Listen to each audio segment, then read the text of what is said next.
आम्हा पोरींना त्या आमच्या दादांबरोबर कावत्या मावत्याचं येणं अजिबात आवडलेलं नव्हतं. हे किन्ना काकांचे आडदांड बैल आम्ही पोरींजवळ आले की काही ना काही कारण काढून आमच्या पोरींच्या अंगचटीलाच येत असत. त्यात फक्त माझा समावेश नसे, कारण मी काय करायचे ते जर असे माझ्याजवळ आले की मारकुट्या बैलासारखं त्यांच्या अंगावर जाऊन जायचे. बावळट सगुणा फक्त खाली मान घालून थरथरत राहायची. बावळट मेली. आता मी हे असं मारक्या बैलांसारखं त्यांच्या अंगावर धावून जात असल्यामुळे ते दोन्ही बैल मला वचकून ये हाडळणे म्हणून कधीकधी माझ्या पाठीत बुक्की हाणत. पण मी तो बुक्का खाऊनसुद्धा ताठ उभं राहून त्यांच्याकडे मारक्या म्हशीसारखी बघत राहायची. आणि हे सगळं का? तर त्या फाजील कावत्या मावत्यापासून दूर राहण्याचाच माझा हा सगळा खटाटो. मला ते दोन्ही आडदांड बैल मुळीच आवडायचे नाहीत. ते दोघेजण कधी आम्हा पोरींचा हात ओढत तर कधी आमच्या पाठीत बुक्का हाणून फिदी फिदी हसत. फाजील मेले.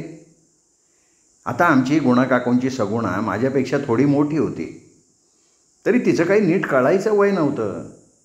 त्यात तो कावत्या सगुणा दिसली रे दिसली की तिच्याशी लगट करायला धावायचा. त्यात मेला वर्गातसुद्धा आमच्या गोऱ्यापान सगुणेकडे सारखा बघत राहायचा.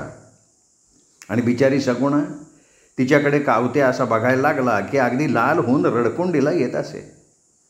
एकदा तर कावत्या तिच्या जवळ सरकून तिला बघायला लागला तेव्हा ती रडायला लागली. मला ते बघवलं नाही. तेवढे आमचे रहीम मास्तर भिंतीवर डोकं टेकून डुलक्या घेत झोपलेले होते. आत्मा आणि तुकादादा काहीतरी लिहित होते. तसं मी सगुणेला मागे सरक असं म्हणाले आणि त्या कावत्याजवळ सरकून त्याला म्हणाले, ए मेल्या बाईला, असा काय सगुणेकडे बघत राहिल्यास रे, चल दूर सरक. तसा त्या मेल्यानं माझ्या पाठीत एक बुक्का घातला आणि म्हणाला, मग काय ग भुतारडे, तुझ्याकडे बघत बसू का? तसं मी कळवळून म्हणाले, मर मेल्या. तेव्हा मेली सगुणा फिदी फिदी ओठ दाबून हसत होती. तसं मी तिला म्हणाले की मेले सगुणे, मी तुझ्यासाठी या कावत्याचा मार खाल्लाय तर तू मलाच हसतीयस. तसं ती म्हणाली, सरस्वती चिडू नकोस, पण मला हसायला येतंय ग. आणि पुन्हा हसायला लागली ती. तेव्हा आम्ही मरा तिकडे असं म्हणून माझा अभ्यास करायला लागले. त्यावेळी आम्ही फार लहान होतो, त्यामुळे अशा प्रसंगाचं गांभीर्य लक्षात घेऊन कुणा वडीलधाऱ्या माणसाकडे तक्रार करावी याची आम्हाला अक्कल नव्हती. त्यात आत्मादादा तुकादादा म्हणाले होते की तो कावत्या सगळ्याच मुलींकडे असाच बघतो तर त्याला बघू दे, जाऊ दे. एकदा मात्र ह्या बाईलांनी कमालच केली होती. आम्ही सगळी मुलं आराकाकांच्या बोर टमाटीच्या शेतात ते टोमॅटो खायला गेलो होतो, तेव्हा कावत्यानं सगुणेचा चक्क हात धरून ही माझी बायको आहे असं म्हणून तो तिला ओढायला लागला. बिचारी सगुणा मोठ्यांदा रडायला लागली.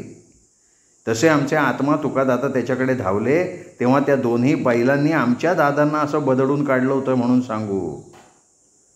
त्यावेळी आम्हा मुलांमध्ये काही घडलं ना तर ते मोठ्यांपर्यंत जाऊ द्यायचं नाही या नियमामुळे नंतर आम्ही सगळेजण रडणाऱ्या सगुणेकडे बघत गप्प बसलो होतो. त्यामुळे ते दोघं अक्करमाशी सातमाईच्या पारावर आले तेव्हा मात्र आम्ही सगळ्या मुली त्यांना बघून उठलो. पण आज त्या दोन्ही बैलांचं आमच्याकडे लक्ष नव्हतं, तर ते फक्त आमच्या झपाटलेल्या रानाकडे डोळे मोठे करून बघत दादांकडून आम्हा पोरांचा पराक्रम ऐकण्यात दंग झालेले होते. तसं मी आमच्या दादांना म्हणाले, दादा, आजीने हे सगळं प्रकरण कोणाला सांगू नका म्हणून आपल्याला सांगितलं होतं ना. तसा आत्मादादा म्हणाला, सरस्वते, माझ्या बाबांनी सगळ्यांना ते झपाटा प्रकरण सांगितलं आहे म्हणून मी यांना सांगतोय. तरी मी म्हणालेच, मग तरी दादा त्या झपाट्याची आबरू. तर मावत्यामध्येच मला म्हणाला, सरस्वते गब्बस का तू काळ्या म्हशे. तेव्हा खरंच काका आणि आजीनी झपाटा प्रकरण सगळ्यांना सांगितलं आहे का हे बघायला मी आणि सगुणा आमच्या ओसरीवर आलो तर खरंच काका ते सगळं झपाटा प्रकरण सगळ्यांना सांगत बसले होते.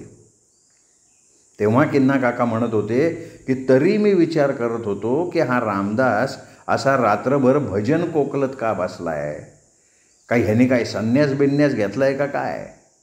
परंतु चला, त्या झपाट्याच्या निमित्तानं सगळ्यांना जेवणावळ तरी मिळाली.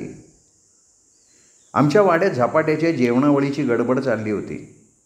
आमच्या तातूनं बाबळीच्या रानात हाणलेल्या कोंबड्या बकऱ्या धन्नोबरोबर नेऊन त्या धन्नोच्या झोपड्यात नेल्या तेव्हा धन्नो म्हणाला होता, तू 3 तासांनी बैलगाडी घेऊन ये, तेव्हा मी बाकीच्या कोंबड्या आणि बकऱ्या 3 तासांनी कापून तयार ठेवतो. आणि 3 तासांनी माझे बाबा विठ्ठल काका मटण आणायला म्हणून बैलगाडी घेऊन धन्नूच्या झोपड्याकडे गेले ते गेलेच. त्या तिघांचा आणि मटणाचा सुद्धा पत्ताच नव्हता. तेव्हा रामोशेच्या बायकांनी स्वयंपाकासाठी पिण्यासाठी खालच्या माळ्यातल्या दौलती काकांच्या विहिरीवरनं घागरीच्या घागरी पाणी आणून भरून ठेवलं होतं. नंतर बायकांनी पटापटा भाकऱ्या करायला घेतल्या. त्याच्या 20-25 टोपल्या भरल्या होत्या. सातमाईंचा स्वयंपाक तयार होता. आता फक्त झपाट्याच्या जेवणाचा स्वयंपाक व्हायचा होता. तेव्हा दुपारचे 3:30 वाजत आले होते. तरी त्या धन्नूच्या मटणाच्या बैलगाडीचा पत्ता नव्हता का शिरगुप्पीला झपाट्यासाठी लुगडं चोळे आणायला गेलेल्या मास्तरांचा पत्ता नव्हता. त्या झपाट्याला तर 7 वाजायच्या अगोदर पान ठेवायचं होतं. माझी आजी काहून इंदू आजीला म्हणाली, इंदू, हा आमचा बाळकृष्ण आणि विठ्ठल धन्नूकडनं मटण आणायला गेलेत का तिथे ते मटण शिजवून स्वतःच खात बसलेत? अगं 3:30 वाजत आले की. तेव्हा इंदू आजी म्हणाल्या, अगो आंबे, त्या मास्तराचा सुद्धा पत्ता नाही. आजी म्हणाली, इंदू, अगं मास्तरला लुगडे आणायला उशीर झाला तरी चालण्यासारखं आहे. कारण लुगड्यांना काही तिखट मीठ घालून शिजवावं लागत नाही. मटणाची गोष्ट वेगळी आहे. अगं 10 बोकडांचं मटण शिजायला कमीत कमी 2-3 तास तरी लागतीलच ना. त्यात कोंबड्यांचं सुद्धा कोरड्यास करायचं आहे. तर ह्या तिघांचा पत्ता नाही. तेव्हाच मुंगळ्या टोपलीत दारूच्या बाटल्या घेऊन आला होत्या. त्याच्या पाठोपाठ माझे बाबा आले चालत चालत. त्या आजीला म्हणाले, आई, आपल्या बैलगाडीत तंबाखूची पानं ठेवली होती म्हणून धन्नो म्हणाला, मटणाला तंबाखूचा वास धरेल तर आता कोणाची बैलगाडी नेऊ? तेव्हा दारूच्या बाटल्या पाहायला आलेले किन्ना काका म्हणाले, माझी बैलगाडी घेऊन आपण मटण घेऊन येऊया. आणि ते निघाले. तेव्हा परसू तिथे आला. त्याची दृष्टी रुहीकडे गेली. तसं ती त्याच्याकडे बघून ओळखीचं हसली, पण परसूनं झटकन आपली नजर खाली वळवून तो लांब तिथे सुपारी फोडणाऱ्या रामोश्यांमध्ये जाऊन बसला. इकडे इंदू आजी सगळ्या आजींना हळूहळू आपल्या राणीबद्दल सगळं सांगत बसली होती. आणि त्या सर्वजणी, अगदी माझी आजी देखील, वेड्या अन्नीकडे आणि दूर कांदा कापत बसलेल्या राणीकडे आळीपाळीनं बघत आपल्या माना हलवत बसल्या होत्या. त्यावेळी त्या सगळ्या आजींना हेच कळत नव्हतं की अन्नी या सुंदर राणीबरोबर कसा वागत असेल. त्यात इंदू आजी त्या सगळ्यांना अन्नी पुरुष आहे, त्याला वेताळाची ताकद आहे, हेच सांगत बसून त्याला पुरणपोळ्या भरवत बसल्या होत्या. तर माझी आजी त्या मटणाची आणि शिरगुप्पीला गेलेल्या मास्तरची वाट बघत बसलेली होती. पुष्कळ वेळानं रहीम मास्तर आले. त्यांनी सायकलवर बांधून 5 लुगडी, पिशवीत 5 डझन बांगड्या, 5 खण, आबोलीच्या 5 वेण्या, 5 काजळाच्या डब्या आणि 5 साधे पत्र्याचे कुंकवाचे करंडे, तसंच 5 सुगंधी पानाचे विडेसुद्धा आणले होते.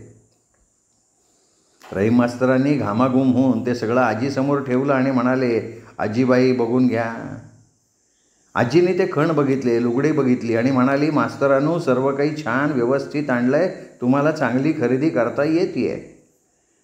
तसे आमचे रहीम मास्तर लाजत घाम पुसत म्हणाले, आजी, मी 8 दुकानं फिरलो पण मला लुगडी पसंतच पडत नव्हती. शेवटी म्हाळसादेवीच्या देवळाजवळ ते नानू शेठचं दुकान आहे ना, तिथून 5 लुगडी आणि 5 खण उचलले. मी प्रथम अम्माकडे गेलो तर तिला त्या लुगड्याचे काळपट काठच नाही पसंत पडले. ती म्हटली, अरे रहीम, तो सातमाईचा झपाटा काळा आहे का गोरा आहे हे विचारायचं नाही का? मी म्हणालो, ते मी विसरलो. पण अम्मा म्हणाली, तो आपल्या देशावरचा झपाटा आहे म्हणजे काळाच असणार. कोकणातले झपाटे गोरे असतात. मग रहीम, झपाटा काळा आहे ना, त्याला काळ्या काठाची लुगडी चालणार नाही, म्हणजे खुलून दिसणार नाही. तेव्हा चल, ही लुगडी परत देऊ, आपण दुसरी निळ्या नाही तर लाल काठाची लुगडी आणू. पण माझ्या आम्हाला नानू शेठच्या दुकानातली लुगडी पसंतच पडली नाहीत. मग तसेच आम्ही यशवंत शेठच्या दुकानावर गेलो. तिथे आम्हाला लाल काठाची लुगडी आवडली. मग तसेच लाल खण, लाल बांगड्या घेतल्या. आजी, ही लुगडी झपाट्याला आवडतील ना, का मी जाऊन ती परत निळ्या काठाची लुगडी घेऊन येऊ? रहीम मास्तरचं हे लुगडी महाभारत ऐकून आजी हसली आणि म्हणाली, मास्तरांनो, अहो, आमच्या झपाट्याला लुगड्याचा रंगपोत कळतो का नाही हे आम्हाला माहीत नाही. तसंच तो लुगडं नेसतो का धोतर नेसतो हे सुद्धा आम्हाला माहिती नाही. फक्त तो बायकांसारखं गातो, हसतो आणि त्याची लुगडी फाटलेली असतील म्हणून त्याला नवीन लुगडी द्यायचं ठरलं. तसं मास्तरांनो, 5 लुगडी 5 खण तुम्ही कुठल्याही रंगपोताची उचलून आणली असती तरी चाललं असतं. त्यासाठी उगाच तुमच्या आईला त्रास द्यायची गरज नव्हती. हां, पण मला तुम्ही आणलेली लुगडी आणि खण आवडलं हो. मास्तरानू, मी तुम्हाला एक सल्ला देते. तुमचं लग्न झाल्यावर तुमच्या बायकोला कधी लुगडी आणायची असतील तर तिला कोल्हापुरी इरकली लुगडी घ्या, ती सगळ्यात छान असतात. मास्तर लाजले आणि हलकेच म्हणाले, आजी आपला झपाटा नवी लुगडी बांगड्या वेण्या घालून नटणार म्हणून त्याला डोळ्यात घालायला काजळ घेतला अम्माने. तसंच त्याचं जेवण झाल्यावर त्याला चघळायला सुगंधी पान घेतलंय. आम्ही बरोबर केलं आहे ना. आजी हसत म्हणाली, मास्तरानू, तुमची आई सगळ्या गोष्टीचा विचार करते ना, त्याचं मला कौतुक वाटतंय. माणसाजवळ अशी चोखंदळ वृत्ती असावी. मास्तरांनी उरलेले पैसे आजीला दिले. समाधानानं ओसरीवर बसायला गेले. आता आजीची झपाट्याबद्दल सांगण्याची परवानगी असल्यामुळे आम्ही पोरी त्यावेळी तिथे काय काय घडलं हे सगळ्या जणींना सांगत असताना आजीने नागो काकांना बोलवलं आणि काहीतरी सांगितलं. तसे नागो काका घाईघाईत बाहेर गेले.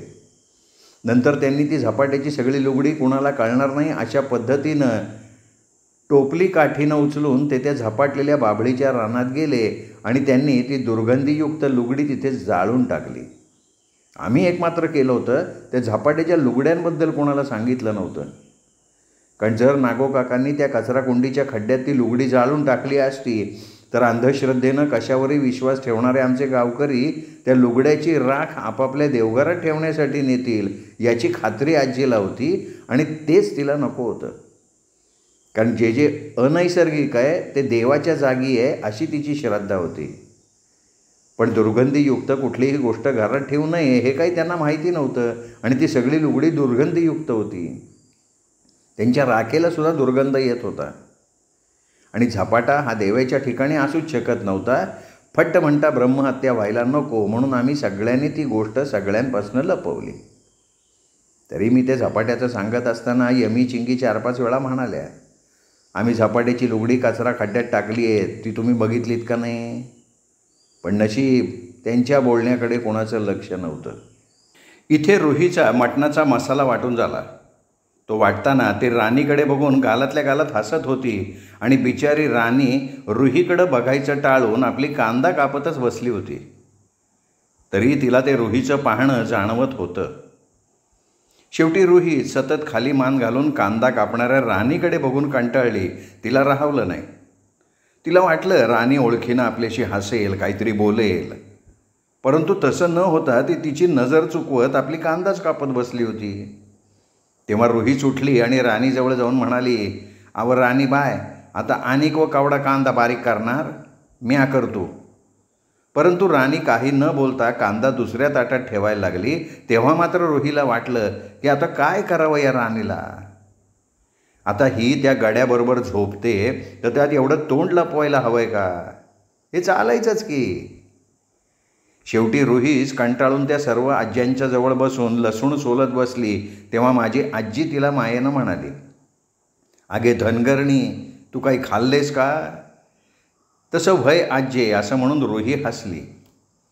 आमची आनंदी आत्या सकाळपासून आणलेली रानफुलांच्या माळ्यातली लुसलुशीत वांगी भरितासाठी चुलीत भाजत बसली होती. त्यावेळी ती आमच्या इरली काकूंचाच विचार करत होती.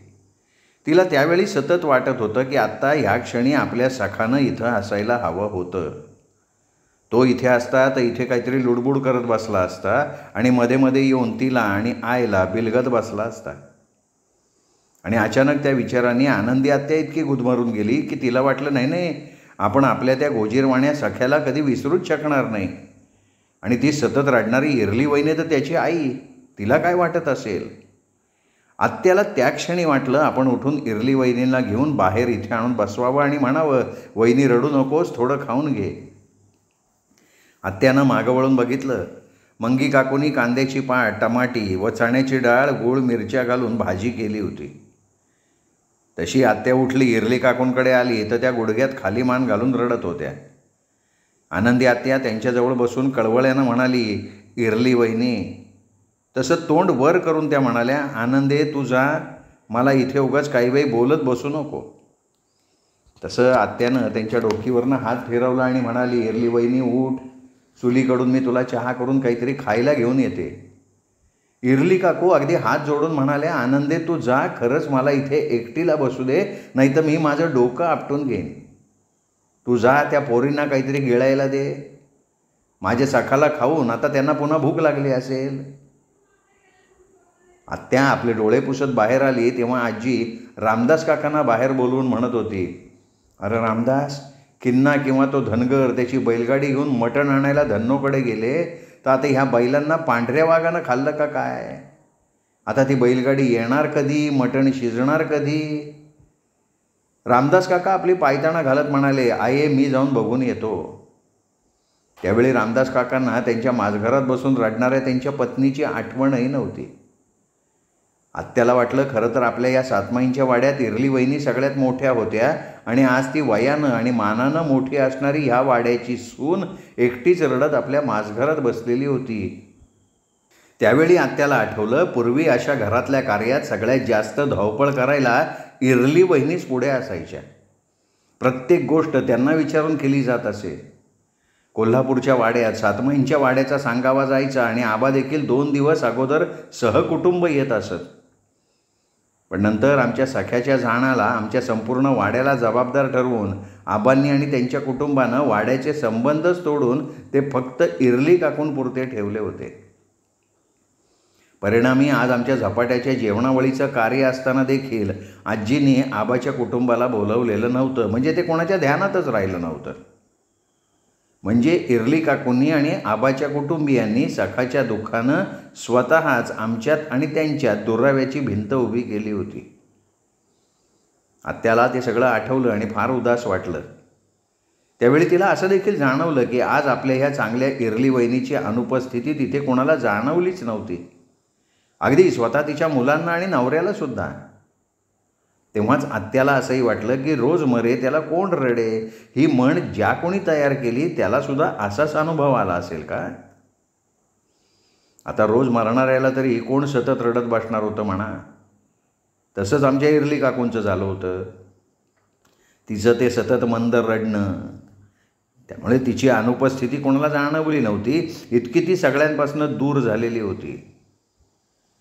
आत्या बाहेर येऊन चुलीकडे बसली, पण नंतर तिला काय वाटलं देव जाणे, तिने एका ताटात 2 पुरणपोळ्या, थोडा शिरा घेतला आणि ती पुन्हा इरली काकूंच्या माझघरात गेली. त्या माझघराच्या दाराशी उभं राहून आत्यानं बघितलं तर इरली काकू तशाच खाली मान घालून रडत होत्या.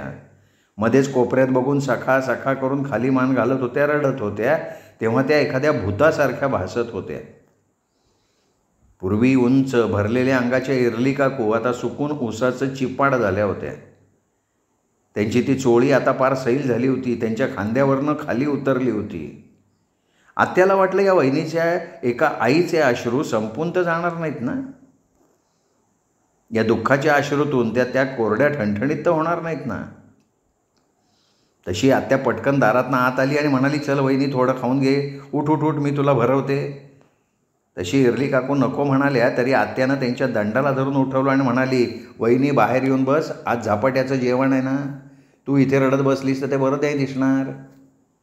तशा त्या रडत म्हणाल्या, मी नाही येणार आनंदे, तूच बघ की तिथे जमलेल्या कोणी माझ्या सखाची आठवण तरी काढली का?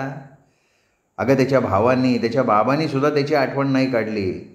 आणि मला माहिती आहे गं, मी माझ्या पोरासाठी सतत रडते ना, म्हणून मी तुम्हा कोणाला नको आहे, पण आनंदे तुम्हाला सतत जाणवत राहतो ग.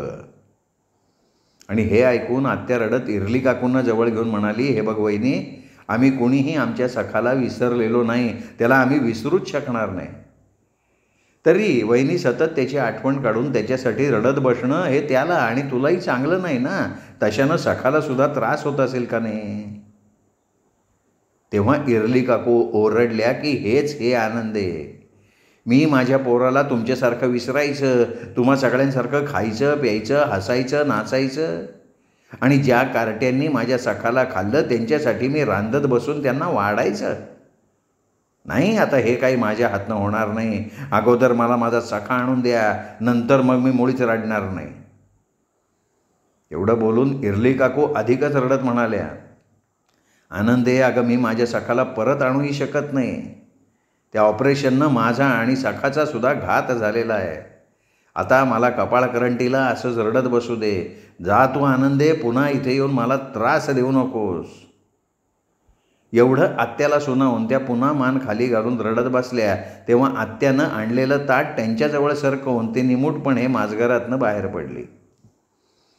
इथे आता किन्ना काका, मुंगळे आणि माझे बाबा मटण आणायला गेले तरी त्यांचा पत्ताच नव्हता. रामदास काका त्यांना बघायला गेले तर ते सुद्धा गायब झाले. तेव्हा आजीला प्रश्न पडला की ही मटण आणायला गेलेली मंडळी अशी गेली कुठे? त्यात धन्नो कोंबड्या बकऱ्या कापण्यात अगदी पटाईत होता. त्याला मटण कापायला एवढा वेळ लागणं शक्य नव्हतं. त्यात तिने त्याला 7 वाजायच्या आत झपाट्याचं पान ठेवायचं आहे असंही सांगितलं होतं, तरी त्या धन्नूने असं करावं. डोळे पुसत बाहेर आलेल्या आत्याला आजी म्हणाली, आनंदे, मला वाटतंय आज झपाट्याला कच्च्याच मांसाचं पान ठेवावं लागणार.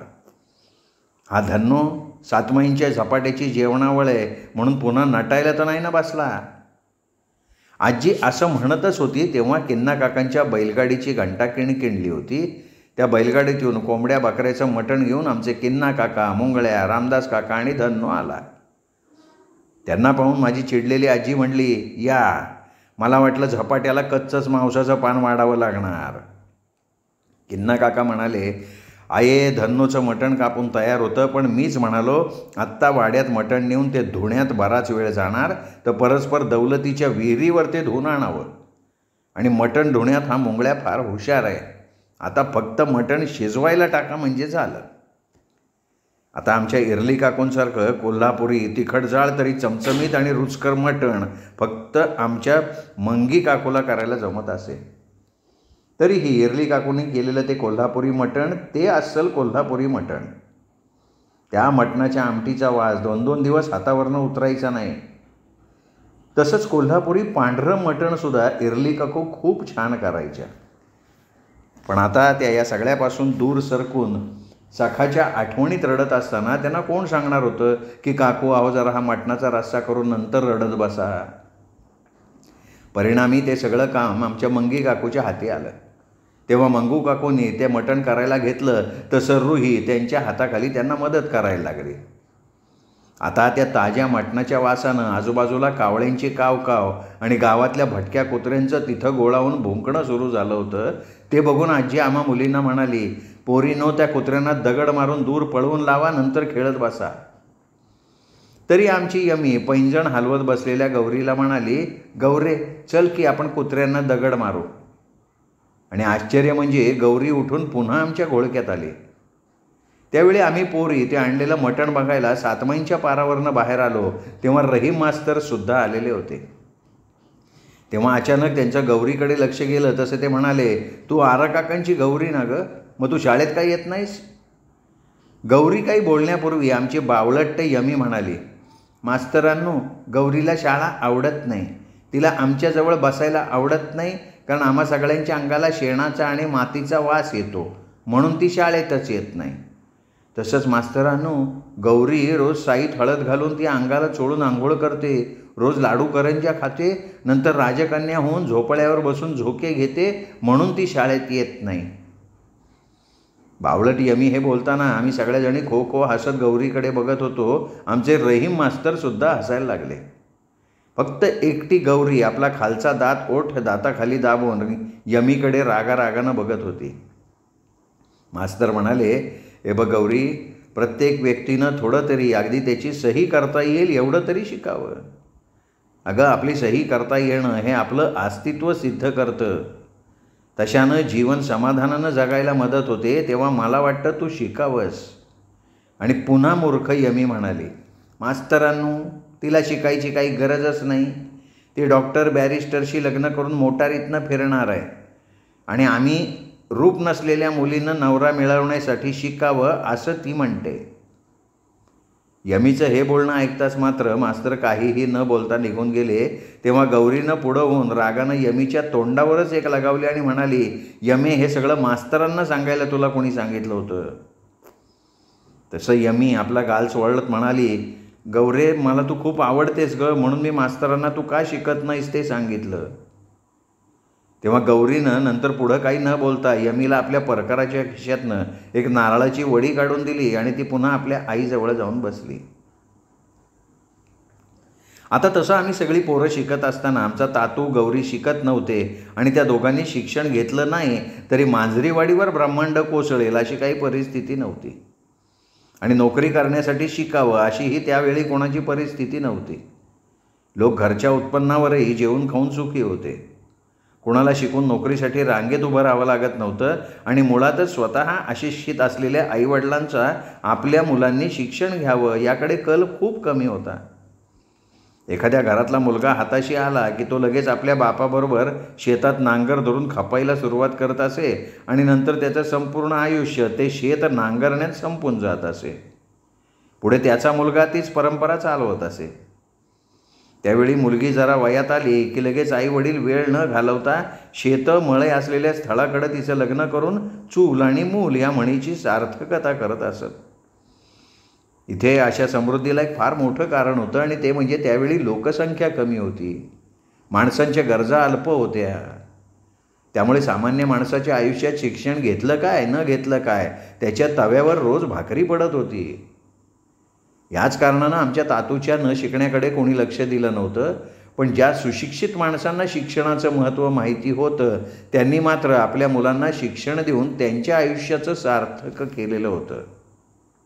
श्रोतेहो, आयडा बॅरोटोलुखित सातमाईंचं रान या कादंबरीच्या पहिल्या भागातल्या या प्रकरणाचा हा भाग इथेच संपला. उर्वरित प्रकरण ऐकूयात उद्या. तोपर्यंत नमस्कार. ऐकत रहा दीपक रेगे कथाकथन चॅनल.